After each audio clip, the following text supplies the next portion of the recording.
afternoon mga ka-taker. So time check, hindi natin alam kung anong oras ngayon. Siguro tanghali na. Dito tayo nga sa may public market ng Rosales. At ito ang sitwasyon ngayon dito.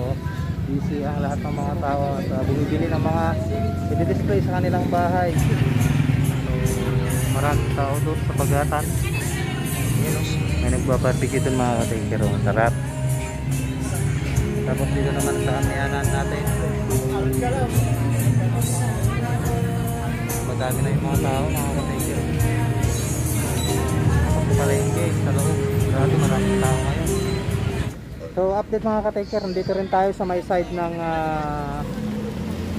likod ng gym ng Rosales. Ayan, nakakita dito yung mga prutas, tapos mga paputok. So dun sa banda rin yung mga paputok mga ka-taker.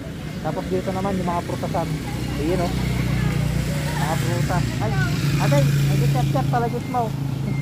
So meron ditong mga pakwan, ayan, iba't ibang prutas na mapagpipilian. Ayan, sa mga maghahabol po para mamayang gabi. Dito lang yan sa may Rosales, side ng Rosales. Ayun o. At doon naman yung papuntang public market ng Rosales.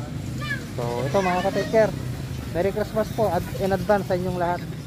So bili na kayo ng mga prutas dito lang yan sa may Rosales, likod ng gym. Merry Christmas po.